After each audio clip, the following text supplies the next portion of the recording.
training data will be used to apply a learning method to estimate f. Okay, so we want to find a function f hat such that we can make predictions y hat from a function of f given x for any observation xy. So you can see a series of data points here, the value of y given x, and you can see the red line moving. That is the best fit or the f na hat. So we are looking for the best na estimate of f such that the errors are minimized. The error means, or the error is computed from the predicted na label and the actual na label. So as you can see, as it is moving, as we are looking for the best line, we can also see the distances between the predicted as well as the actual na labels. Okay, so what learning method can we use? In other words, how can we find the best na line such that the errors are minimized?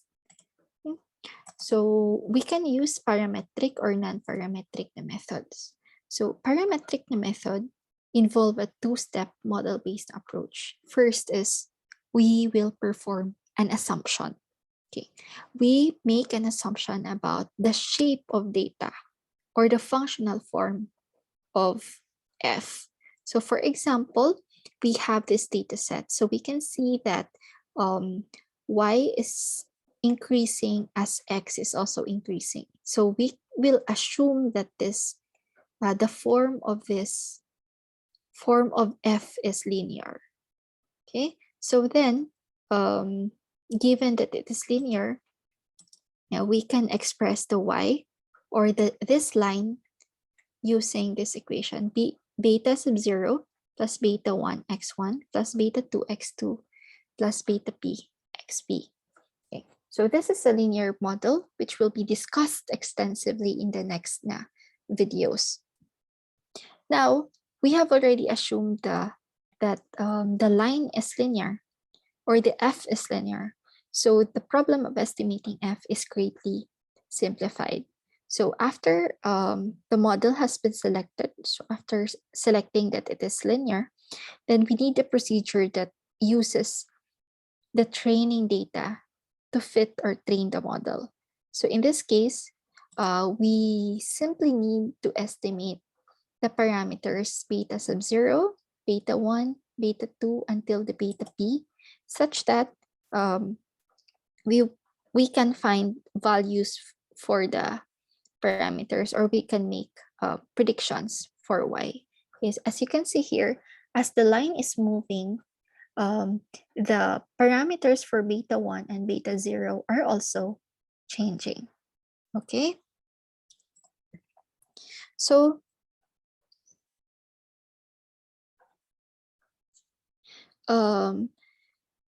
the potential or the advantage of using a parametric method is it simplifies the problem of estimating the f, because, well, we already know what kind of parameters we need and how many parameters we need. And in the case of the last example, we only need two parameters, beta 0 and beta 1. Okay, the problem with parametric, however, is that the model we choose will usually not match the true unknown form of x. So as you can see, it is in this GIF, the shape of the data is almost like curved. However, we assume that the shape of the data is linear. So regardless if how many iteration or epochs or how many straight lines we find, still our predictions will be poor. Okay, so because the chosen model is too far from the true f.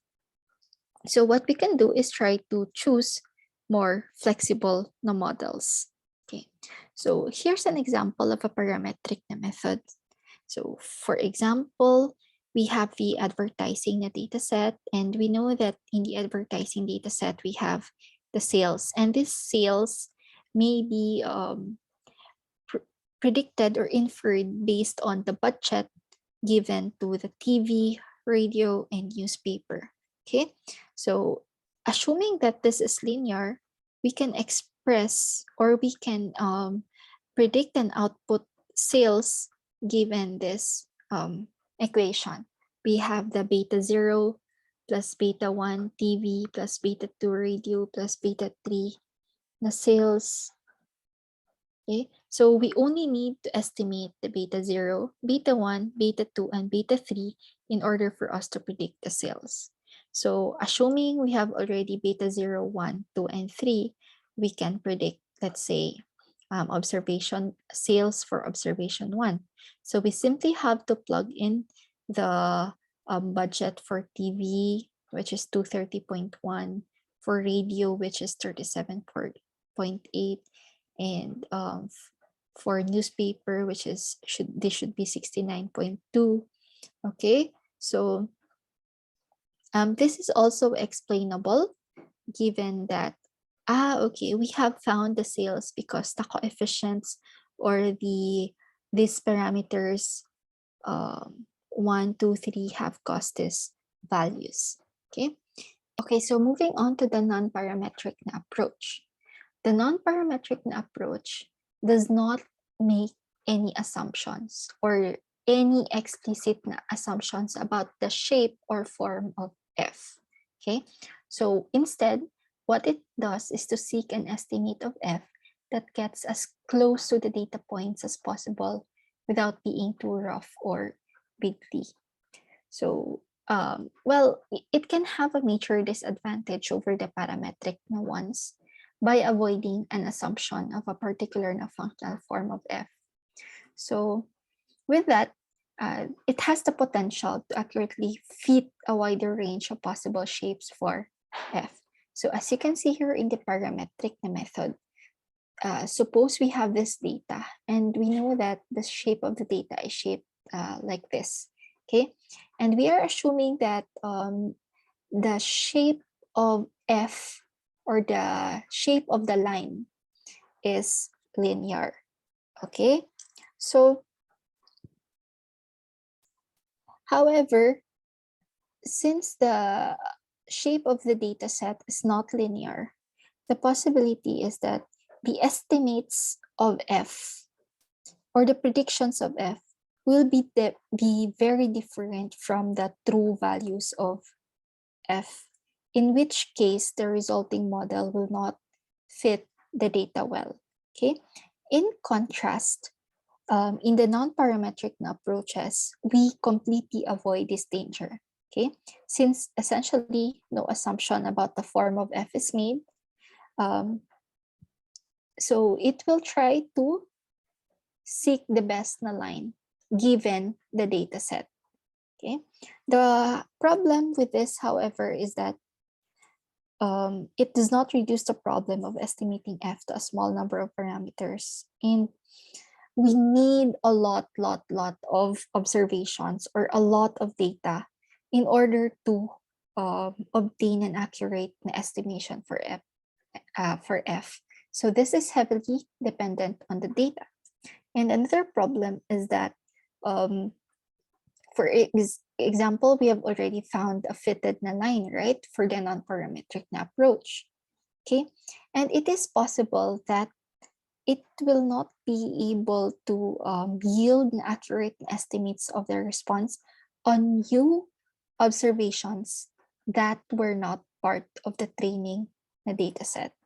That's why we need a lot of data, and it's important that the data is clean and there are no not much outliers or noise in the data that will affect the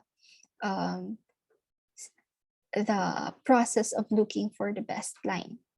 Okay,